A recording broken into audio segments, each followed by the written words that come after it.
Bom dia, meu nome é Rogério Andalaft, eu sou médico assistente do Instituto Dante Pazanese, responsável por um ambulatório de arritmia na infância. Eu vou falar um pouquinho para vocês sobre as taquicardias supraventriculares, no geral, da abordagem pediátrica.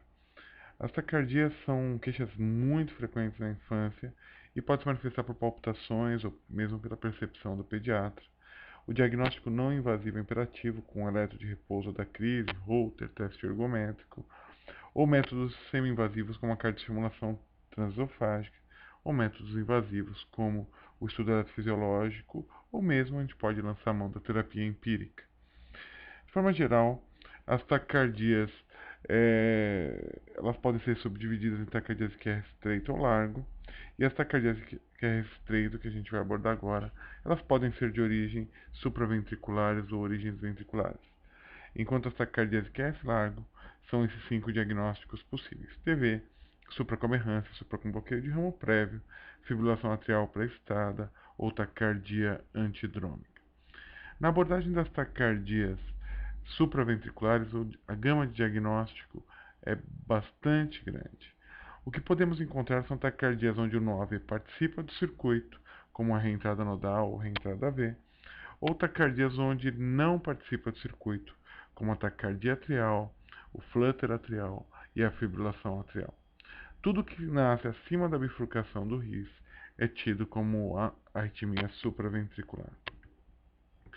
Vamos abordar inicialmente a taquicardia atrial, que é uma taquicardia gerada por uma atividade elétrica dos átrios e uma onda P de morfologia diferente da onda P sinusal.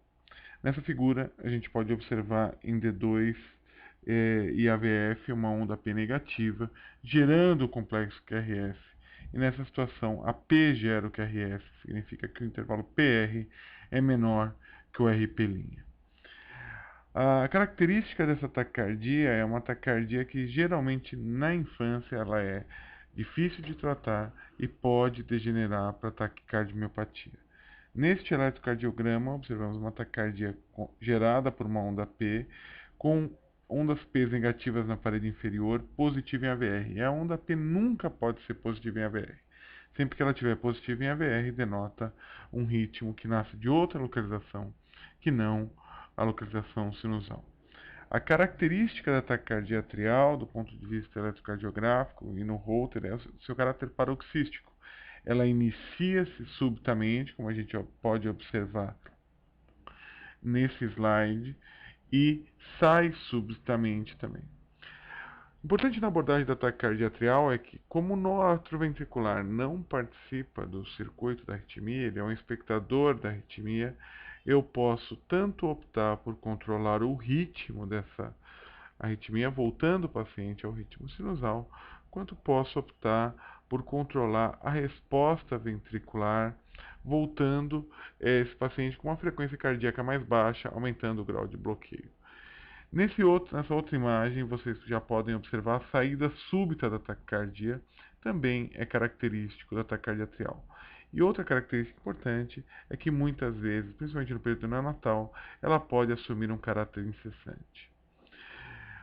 Existem uma série de outras arritmias onde o nó ventricular ele passa a participar do circuito, ele é parte integrante dessa arritmia, e outras situações onde o nó não participa do circuito, quer dizer, eu posso tanto controlar o ritmo, voltando o paciente ao ritmo sinusal, ou controlar a resposta ventricular. E um exemplo dessa situação, onde eu posso também controlar a resposta ventricular, como acontece na taquicardia atrial, é o flutter atrial. O flutter atrial ele difere da taquicardia atrial principalmente porque eu não observo linha isoelétrica entre duas ondas atriais.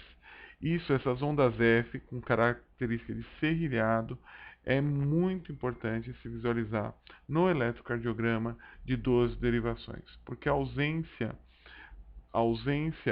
de linha isoelétrica denota a presença de um flutter atrial. E as características do flutter é boa responsividade à cardioversão elétrica e geralmente um substrato anatômico dependente ou não de uma região chamada istmo tricuspídeo. No caso do flutter que a gente pode estar vendo mais à sua esquerda, que é um flutter negativo na parede inferior, ou o flutter que circunda uma estrutura anatômica cirúrgica, principalmente, uma válvula, que é o flutter que é positivo na parede inferior, chamado flutter incomum.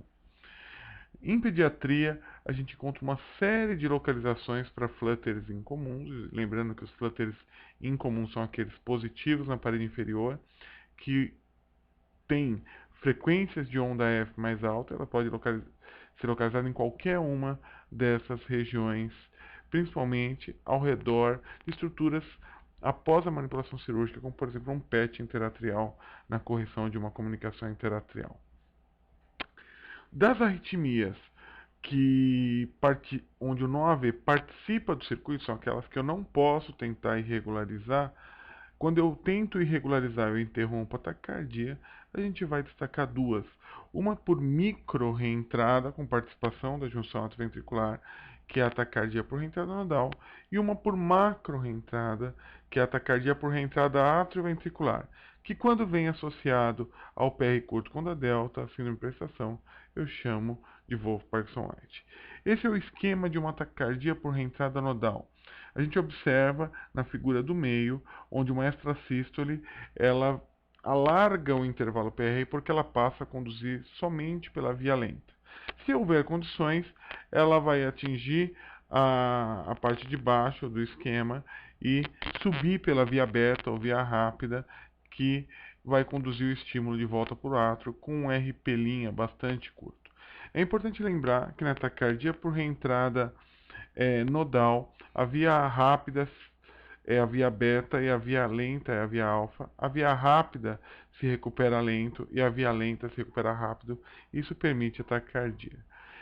Nesse slide a gente observa uma taquicardia onde eu não visualizo o P, é uma taquicardia que tem uma frequência em torno de 150, 180, e a maioria das vezes eu não encontro uma onda P visível e posso retirar esse paciente da taquicardia com adenosina.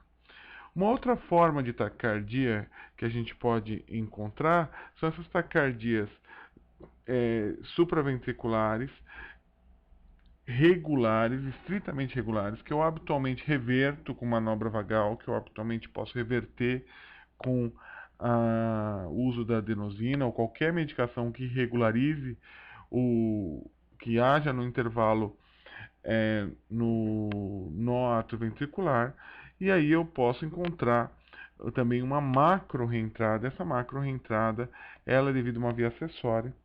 E aí, quando eu tenho a combinação entre uma taquicardia por reentrada V, mais a presença do intervalo PR curto e onda delta, eu encontro a síndrome de Wolff-Parkinson-White, que pode ter as diversas localizações, conforme demonstrado nesse slide. A característica da síndrome de pré-estação é a presença do intervalo PR curto, a onda delta, que é esse empastamento inicial, e a alteração de repolarização. A gente sabe que nas taquicardias geradas na síndrome de Wolff-Parkinson-White, a gente pode ter três tipos de taquicardia. Uma taquicardia de complexo QRS estreito, que é chamada ortodrômica, que é aquela que desce pelo nó e sobe pelo feixe. A gente tem uma taquicardia chamada antidrômica, que é aquela que desce pelo feixe e sobe pelo nó. E a fibrilação atrial pré-estada seria o terceiro tipo. Nesse diapositivo a gente encontra já uma taquicardia de complexo QRS estreito, regular, sem morfologia de BRD com BDAF, onde a gente observa uma taquicardia supraventricular e vê alternância elétrica, infradesivelamento, frequências cardíacas próximas de 300. E isso é uma característica, são taquicardias mais rápidas, são características da taquicardia por reentrada atrioventricular pelas macro reentradas. O grande risco e o risco de morte súbita desse tipo de situação, quer dizer, no paciente portador de Wolff-Parkinson-White, é a degeneração, é a evolução desse paciente para uma fibrilação atrial pré-excitada. Isso pode acontecer após a administração de adenosina ou quando esses pacientes têm atividade física ou qualquer evento desencadeante, eles podem desencadear uma fibrilação atrial e conduzir pela via acessória e, em última instância, podem evoluir para a morte súbita. Quando esse período de acoplamento na fibrilação atrial prestada é inferior a 240 milissegundos, não há dúvida que esse paciente necessita de ablação pelo risco de morte súbita. Gostaria de agradecer a todos que ouviram e espero vocês no site www.arritmiaonline.com.br para novas aulas, novas mini aulas e no curso de arritmia. Muito obrigado.